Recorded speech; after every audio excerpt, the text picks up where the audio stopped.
하나님, 우리에게 생명 주시니 감사합니다. 매일매일 만나와 메추라기로 살았던 이스라엘처럼 우리는 매일매일 하늘로부터 쏟아지는 하나님의 생명력으로 살고 있습니다. 그리하여 매일매일 하나님의 생명력을 추구하며 살게 하옵소서. 진짜 생명과 가짜 생명을 구별할 수 있는 지혜를 주시고 그 지혜로 우리의 삶을 매일같이 측량하며 내가 정말 잘 살고 있나 고민하게 하여 주옵소서. 특별히 우리는 세상 속에서 세상 사람들과 경쟁하며 살고 있습니다. 우리의 마음과 우리의 욕망을 계속해서 잘 점검할 수 있도록 도와주옵소서. 그렇게 철저하게 점검할 때 그 철저함이 우리에게 거짓 없는 생명을 줄 줄로 믿습니다. 주여 우리와 함께 하여 주옵소서. 예수님의 존귀하신 이름으로 기도합니다. 아멘. 오늘은 원하고 바라고 기도합니다. 함께 찬양하시죠. 이 세상을 살아가는 동안에 나의 힘을 의지할 수 없으니 기도하고 낙심하지 말 것은 주께서 참 소망이 되심이라. 2절입니다. 주의 길 걸어가는 동안에 주의 길을 걸어가는 동안에 세상에 곧 의지할 수 없으니 감사하고 낙심하지 말 것은 주께서 참 기쁨이 되심이라. 하나님의 꿈이 나의 비전이 되고 예수님의 성품이 나의 인격이 되고 성령님의 권능이 나의 능력 되기를 원하고 바라고 기도합니다. 아멘. 오늘 말씀은 열왕기상 3장 24절부터 28절까지입니다. 함께 읽어 나가시죠. 시작. 또 이르되 칼을 내게로 가져오라 하니 칼을 왕 앞으로 가져온지라.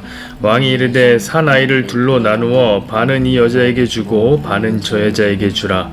그 산 아들의 어머니 되는 여자가 그 아들을 위하여 마음이 불붙는 것 같아서 왕께 아뢰어 청하건대 내 주여 산 아이를 그에게 주시고 아무쪼록 죽이지 마옵소서 하되 다른 여자는 말하기를 내 것도 되게 말고 네 것도 되게 말고 나누게 하라 하는지라. 왕이 대답하여 이르되 산 아이를 저 여자에게 주고 결코 죽이지 말라. 저가 그의 어머니라 하매 온 이스라엘이 왕이 심리하여 판결함을 듣고 왕을 두려워하였으니 이는 하나님의 지혜가 그의 속에 있어 판결함을 봄이더라. 아멘. 오늘 이 말씀을 중심으로 해서 괴랄맞은 욕망이라는 제목으로 함께 말씀을 하도록 하겠습니다.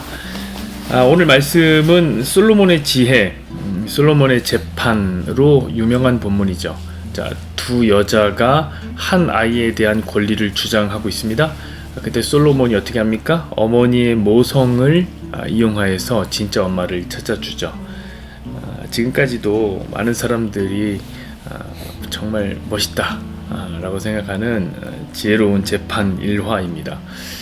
그러면 오늘 본문은 솔로몬의 지혜가 얼마나 뛰어난지 단편적으로 확인할 수 있는 본문인 셈이죠. 그러나 저는 오늘 본문을 조금은 다른 각도에서 보기를 원합니다. 저는요 늘 말씀드리지만 같은 말 하는 게 정말 싫어요. 맨날 같은 얘기 하는 게 싫어요. 저는 오늘 솔로몬이 아니라 두 어머니를 중심으로 본문을 좀 살피려고 합니다. 특별히 자기 아기가 죽은 것을 보고 난 후에 다른 여자의 아이로 자기 아이처럼 둔갑했던 이 여자의 욕망에 대해서 좀 집중해 보기를 원해요. 도대체 어떤 욕망이 그 속에 있었기에 죽은 아이를 보고 애통하고 슬퍼하기도 모자란 그 시간에 옆집에 가서 다른 여자의 아이를 데려와서 내 아이로 삼아야겠다 이런 생각을 하게 된 건지 여러분 이해가 되십니까? 한 번쯤은 확인해 봐야 할 것 같은 대목인 것 같습니다. 자, 이 작업을 잘하기 위해서 저는 좋은 영화 한 편을 여러분에게 소개해야 되겠다 생각해요. 왜냐면 이 내용이 솔로몬의 재판과 굉장히 흡사한 내용의 영화이기 때문입니다. 무슨 영화냐면 박찬욱 감독의 심판이라는 단편 영화입니다. 저는 이 영화가 우리의 욕망을 좀 밝히 드러내어 심판해 주기를 소망하는 마음으로 한번 소개해 드리려고 합니다. 이 영화는 단편 영화예요. 한 30분 정도밖에 안 됩니다. 그러나 재미는 없습니다. 보기 힘들어요. 1999년도 작품이니까 박찬욱 초기의 영화죠. 그러나 박찬욱이라는 이름이 새겨져 있으면은 박찬욱이라는 이름답게, 이름에 걸맞게 괴랄스러운 영화인 게 분명합니다. 왜냐면 이 박찬욱 영화를 소개할 때 보면 사람들이 이렇게 평가하잖아요. 괴랄스럽다. 이 무슨 말인지 정확히는 모르지만 느낌은 오시죠? 뭔가 괴상하고 지랄 맞다, 이런 느낌이 말이 아닐까 생각해요. 맞습니다. 박찬욱 영화의 등장인물들은요, 어딘가 모르게 이상하다 싶어요. 이상하다 못해 좀 괴상하기까지 합니다. 아가씨, 박쥐 같은 영화를 보십시오. 올드보이는 또 어떻습니까? 모두가 막 괴랄이 끝을 달리는 영화죠.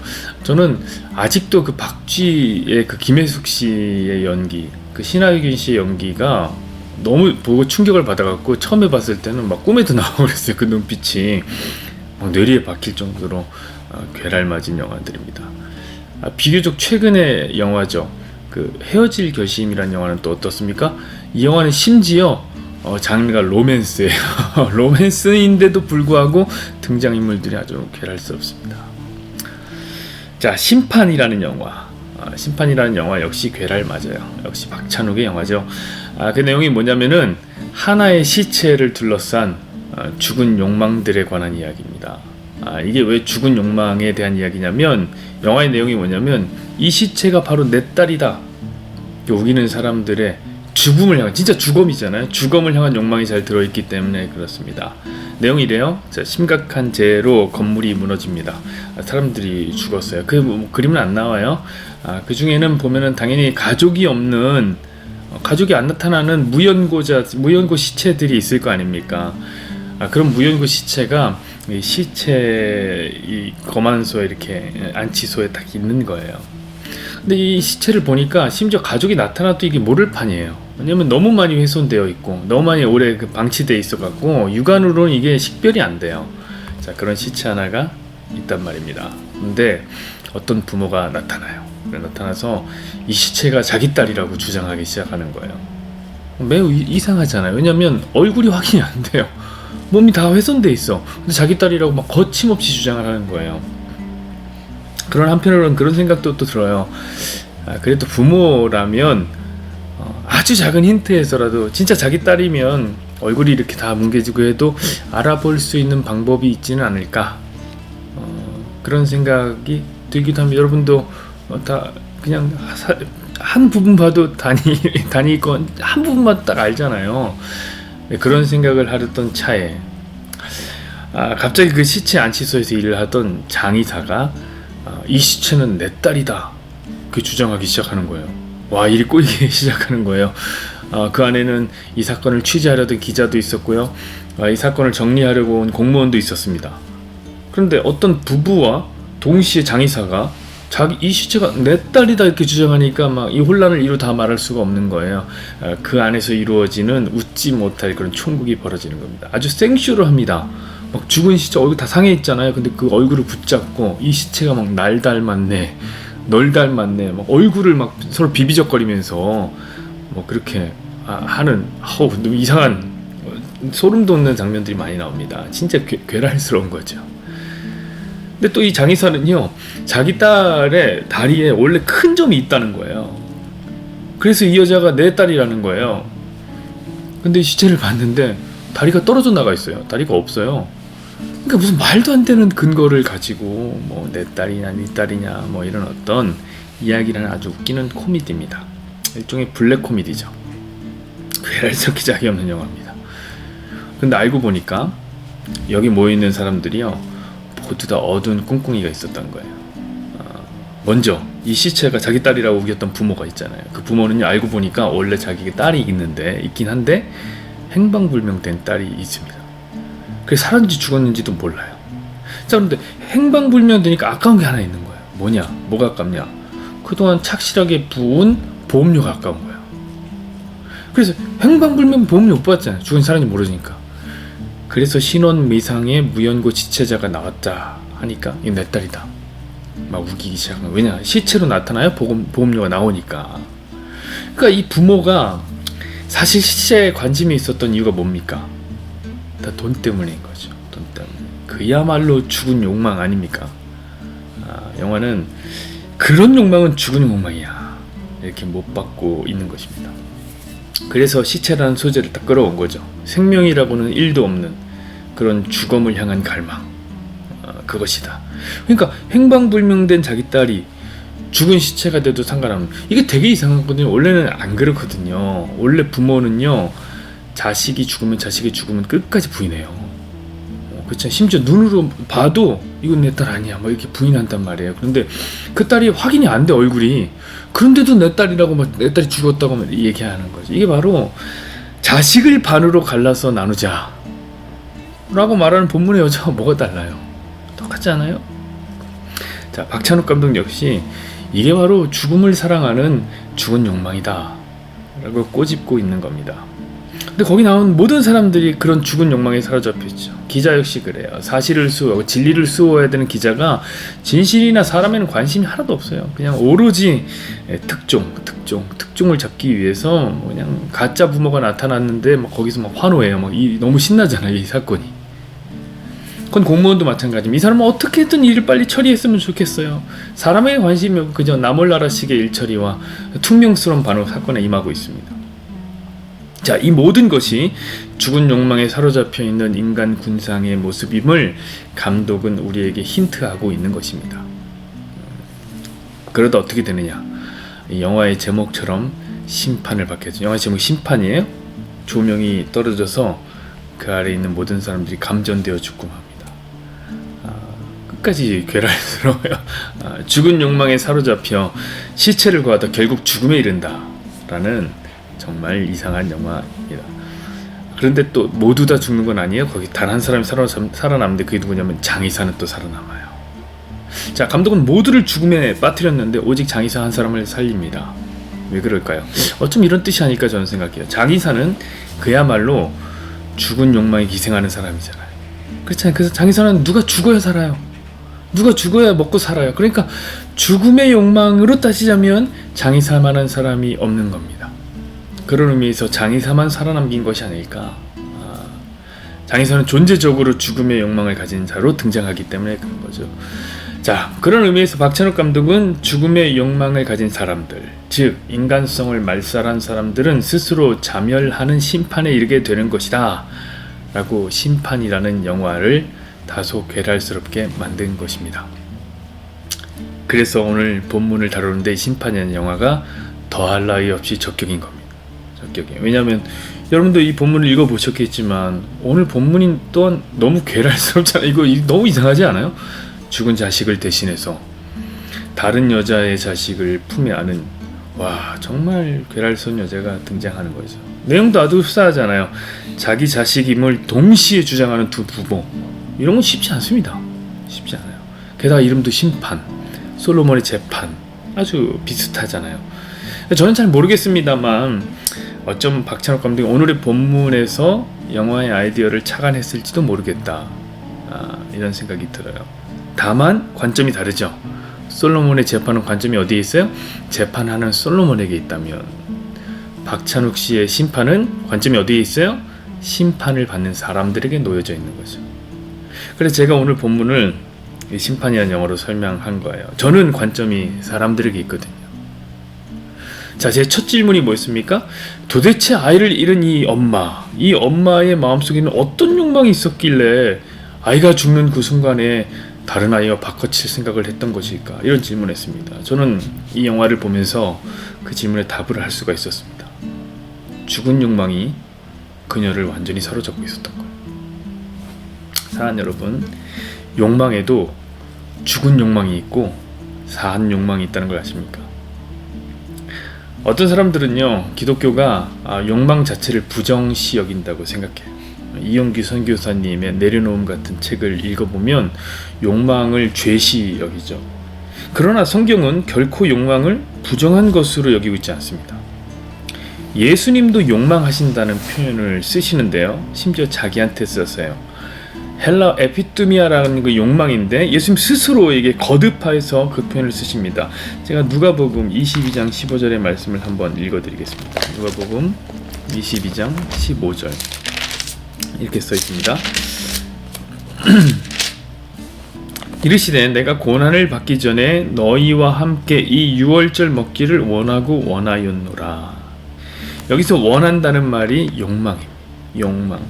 그러니까 원하고 원했다. 이것은 욕망한 정도가 아니라 욕망하고 욕망했다. 이런 거죠. 그러니까 욕망 자체가 기독교에서는 죄가 아니에요. 욕망이 죄인 것은 불교인 거죠. 자, 그렇다면 예수님의 욕망과 아이를 잃은 어미의 욕망은 뭐가 다를까요? 저는 이렇게 정의하고 싶어요. 예수님의 욕망은 산 욕망이고 아이를 잃은 어미의 욕망은 죽은 욕망이라는 점에서 다릅니다. 그럼 산 욕망과 죽은 욕망은 뭐가 다를까요? 저는 방향이 다르다고 말하고 싶어요. 자, 산 욕망은 어떤 방향성을 갖고 있습니까? 위를 향해 있어요. 하나님을 향한 욕망, 인간을 살리고자 하는 욕망, 선을 향한 욕망. 이런 욕망들은 모두 산 욕망입니다. 모두 생명의 근원이 되신 하나님, 즉 위를 향해서 그 욕망의 힘을 발산하고 있는 거죠.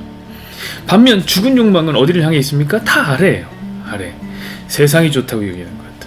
그래서 이것 없으면 못 산다라고 하는 세상에 수없이 많은 것들을 욕망하는 것이 바로 죽은 욕망입니다. 모두 썩어져 버릴 세상, 즉 아래를 향한 욕망들이죠. 저는요, 솔로몬의 재판이 보여주고 있는 것이 비단 솔로몬의 지혜, 이렇게 지혜로워 이런 자랑이 아니라 바로 이 욕망에 대한 심판이라고 생각해요. 욕망에 대한 심판. 물론 솔로몬의 지혜를 보여줄 면도 있지만 더 중요한 초점은 욕망에 대한 심판입니다. 이 솔로몬의 재판에도 두 가지 욕망이 모두 등장하죠. 하나는 어떤 겁니까? 아까도 제가 말씀드렸지만 죽은 욕망. 내가 잃은 자식, 저 여자만 갖고 있는 것이 그렇게 배웠고 안 입고 온 거예요. 그래서 아무 생각이 없이 그냥 죽은 욕망을 발휘한 거예요. 그러나 죽은 욕망은 결국 심판을 받고 벌을 받게 됩니다.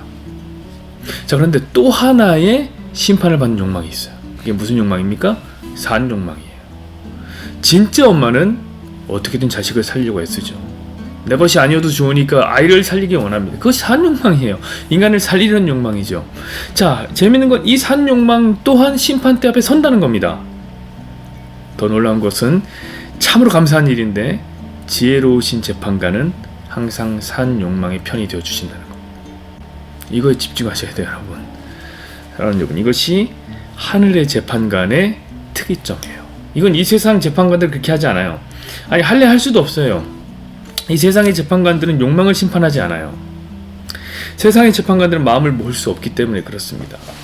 그러나 진짜 지혜로우신 재판관, 정의와 공의로 세상을 심판하시는 예수 그리스도라는 재판관, 심판관은요, 우리의 중심을 보시는 분입니다.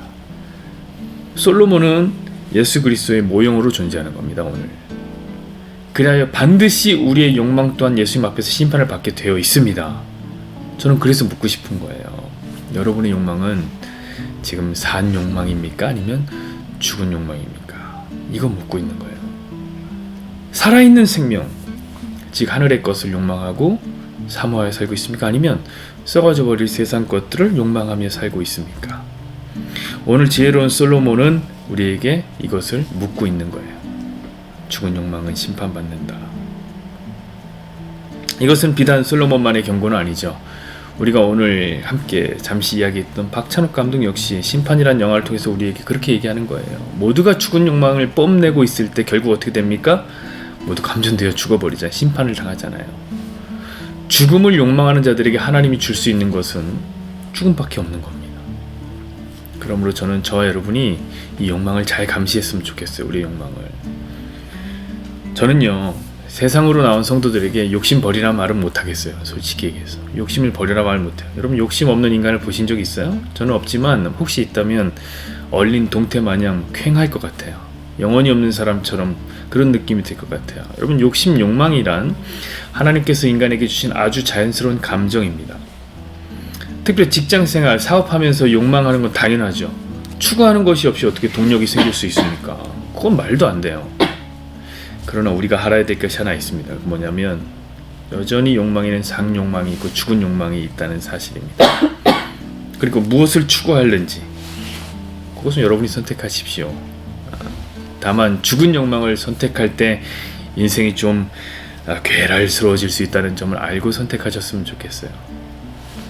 이건 망하는 건 아닙니다. 여러분 오해하지 마. 제가 이렇게 말하고 죽은 욕망을 선택한 사람은 반드시 망한다, 반드시 못 산다, 저는 이런 거짓말을 하고 싶지 않아요. 여러분, 이건 거짓말이에요. 우리 주변에, 여러분 주변에도 많지 않습니까? 하나님 없이도 잘 먹고 잘 사는, 돈 잘 벌고 재밌게 사는 사람 많지 않아요? 그런 사람들은 진짜 죽은 욕망으로 가득해도 잘 사는 것 같이 보여요. 그러니까 죽은 욕망을 추구하면 못 산다, 이건 거짓말이죠.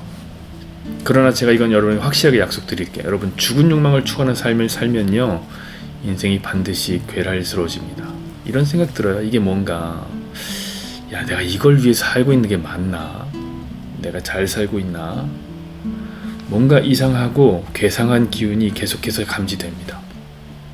그게 괴랄스러운 거죠. 그러나 당연해요. 왜냐면 죽은 욕망이 추구하는 삶에는 진짜 생명 없거든요. 생명 아닌 것을 생명을 걸고 있으니 인생이 괴랄스러워질 수밖에 없는 거죠. 그것이 스스로를 자멸하게 만드는 심판인 거예요. 사랑하는 여러분, 여러분들은 부디 산 욕망을 추구하시는 분들이 되기를 원합니다. 진짜 생명 되신 예수님이면 족합니다. 그분이 우리의 진짜 생명의 근원이 되기 때문에 그렇습니다. 함께 기도하시죠. 하나님, 주의 은혜에 감사합니다. 우리에게 생명 되신 하나님께서 오늘 너는 무엇을 너의 생명으로 살며 욕망하며 살 것인가 질문하여 주시니 우리 잠시 삶을 멈추고 우리의 욕망을 감시해 보기를 소망합니다. 우리 속에서는 끊임없이 욕망이 하나님 화수분처럼 샘솟는데 우리의 욕망은 사한 욕망입니까? 아니면 죽은 욕망입니까? 우리의 욕망의 방향은 위를 향해 있습니까? 아래를 향해 있습니까? 우리의 욕망은 인간을 살리는 욕망입니까? 인간을 죽이는 욕망입니까?